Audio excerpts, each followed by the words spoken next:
Listen to me carefully. They didn't reject you because you weren't good enough. They rejected you because you became too good at giving them exactly what they wanted. And what they wanted wasn't love, it was control. They didn't walk away because you failed them. They walked away because they succeeded in programming you to believe you couldn't survive without their approval. The narcissist didn't reject you, they trained you, like a master manipulator conditioning their perfect victim. They saw your beautiful heart and thought, perfect, I can use this. They spotted your capacity for love and turned it into their personal supply chain. You thought you were in a relationship. You were actually in a psychological experiment. You were the lab rat and they were the scientist studying exactly how much pain you could endure before you stopped pressing the button for love. And you kept pressing it, over and over, even when it shocked you. If this feels like I'm reading your diary, hit that subscribe button and tell me in the comments, what's the hardest thing for you to accept about someone who left you? I read every single comment, and your truth might be the breakthrough someone else desperately needs today. You keep calling it rejection, but let me tell you what really happened. According to attachment theory by John Bowlby, narcissistic individuals don't form genuine emotional bonds. They create dependency systems. They didn't choose you and then change their mind. They spotted something in you from day one, your willingness to earn love instead of simply receiving it. They saw you trying so hard, fighting for breadcrumbs of affection, apologizing for having feelings, shrinking yourself to fit their comfort zone, and they thought, this one will do anything to keep me. Not because they loved your devotion, because they loved having power over it. Remember how they used to say they'd never felt this way before, how you were special, how you were different from all the others. That wasn't love talking, that was recruitment. They were interviewing you for the position of person who will lose themselves completely for my validation. And you got the job. They studied your insecurities like a manual. Your fear of abandonment became their favorite weapon. Your need to be chosen became their control mechanism. Your empathy became their feeding ground. They didn't fall in love with you. They fell in love with how easy you were to manipulate. Think about it. How many times did you apologize for things that weren't your fault? How often did you change your plans, your boundaries, your very personality to keep them happy? That wasn't love you were fighting for. That was a training program. And you graduated with honors in becoming their perfect emotional servant. The narcissist doesn't want an equal partner. They want a devoted audience. They want someone who will applaud their performance even when they're treating you like garbage. They want someone who will make excuses for their behavior while blaming themselves for not being enough. They gave you just enough attention to keep you hungry, then withdrew it to keep you desperate. They praised you when you complied, punished you with silence when you didn't. Classical conditioning at its finest. Pavlov would be proud, except instead of a bell they used affection, and instead of food you were rewarded with the illusion of being chosen. But here's what they didn't expect. Your training period would end. Eventually, you'd wake up. Eventually, you'd realize that love doesn't require you to lose yourself to find it. Eventually, you'd understand that someone who truly values you doesn't need to train you to prove your worth. The moment you started healing, they couldn't handle it. Because a healed you threatens everything they built. A confident you doesn't need their validation. A hole you sees through their games. That's why they either tried to pull you back in with false promises or discarded you completely when the control stopped working. They trained you to believe that their attention was rare and precious, that their affection was something you had to earn daily, that their love was conditional on your performance.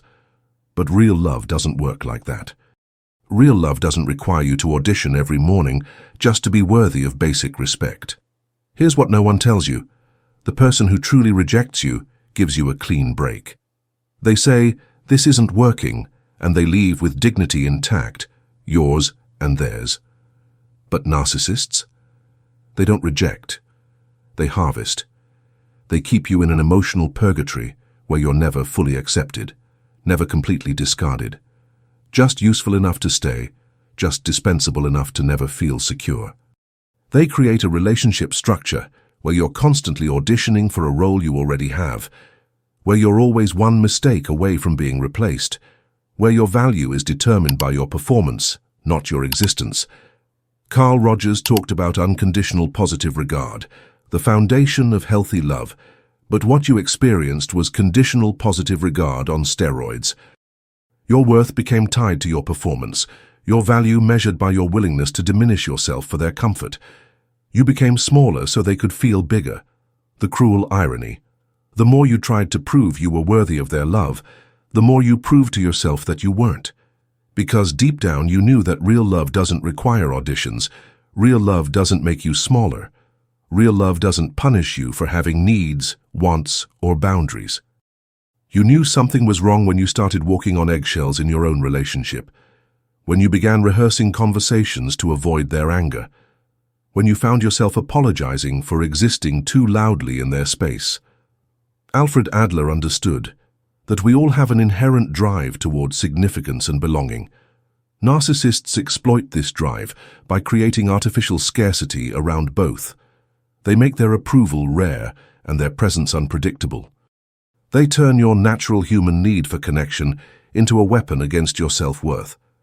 But here's the truth they never wanted you to discover. You were already whole before you met them. Your completeness doesn't depend on someone else's validation. You don't need to be chosen by someone who was never capable of truly choosing anyone. You don't need permission to take up space in your own life. The narcissist trains you to need them by making you forget who you were before them. They isolate you from your support system. They criticize your friends, your family, your dreams. They make you smaller and smaller until you believe they're the only one who could ever love someone as flawed as you've become. But that flawed person isn't who you really are. That's who you became under their training program. That's the version of yourself that learned to survive in their toxic environment. The real you, the one they met and decided to break down. That person is still there waiting for permission to exist again. They convinced you that your standards were too high, that your boundaries were unreasonable, that your needs were too much. They gaslit you into believing that accepting less was maturity, that tolerating disrespect was love, that earning affection was normal. You started believing their version of you, the needy one, the dramatic one, the one who asked for too much, the one who was lucky to have anyone at all. But that person was never real. That was just their projection designed to keep you grateful for scraps. The narcissist's greatest fear is that you'll remember who you were before you met them, before you learned to walk on eggshells, before you started apologizing for existing, before you made yourself smaller to accommodate their ego. That version of you threatens their entire operation. The relationship didn't fail because you weren't enough. It failed because they needed you to believe you weren't enough. Your healing threatens their control. Your independence exposes their emptiness. Your growth reveals that what you thought was love was actually emotional terrorism disguised as romance. Stop calling it rejection. Call it what it was. Liberation from a system designed to keep you small. They didn't leave because you weren't worthy. They left because maintaining the illusion of your unworthiness became more work than it was worth. You started questioning. You started resisting. You started remembering who you used to be. The narcissist didn't reject you. They released you back into the wild where you belong, where your love is appreciated, not exploited, where your boundaries are respected, not violated, where your needs matter as much as anyone else's. You are not broken. You are not too much. You are not the problem. You were someone who loved deeply, trapped in a relationship with someone who loved conditionally. That's not a character flaw. That's a testament to your capacity for genuine connection in an environment designed to punish authenticity. The right person won't train you to need them. They'll celebrate that you chose them while knowing you don't need them. They won't make you smaller to feel bigger. They won't punish your authenticity or reward your compliance. They won't confuse your trauma responses with love language. Your healing starts the moment you stop trying to understand why they left and start understanding why you stayed. The answer isn't in their behavior. It's in reclaiming the part of you that knew your worth before they convinced you it was negotiable. You don't need their validation to be complete. You never did. You don't need their approval to move forward. You don't need their permission to be happy. You don't need their acknowledgement to heal. What you need is to remember that love, real love, doesn't require you to earn it every single day. Stop waiting for them to validate your pain. Stop hoping they'll acknowledge what they did. Stop expecting an apology that will never come. Your healing doesn't require their participation. Your worth doesn't need their confirmation. Your truth doesn't need their approval. The narcissist didn't reject you because you weren't worthy of love. They rejected you because they were never capable of love in the first place. You can't be rejected by someone who was never really there. You can't lose something that was never real. They didn't choose you and then change their mind. They selected you for a role in their psychological drama, and when you started breaking character, when you started remembering your worth, they had to write you out of the script. That's not rejection talking. That's freedom finally finding its voice. That's your authentic self, emerging from the training program, ready to love and be loved the way you always deserved. That's you, finally understanding that being alone is better than being with someone who makes you feel alone while they're standing right next to you.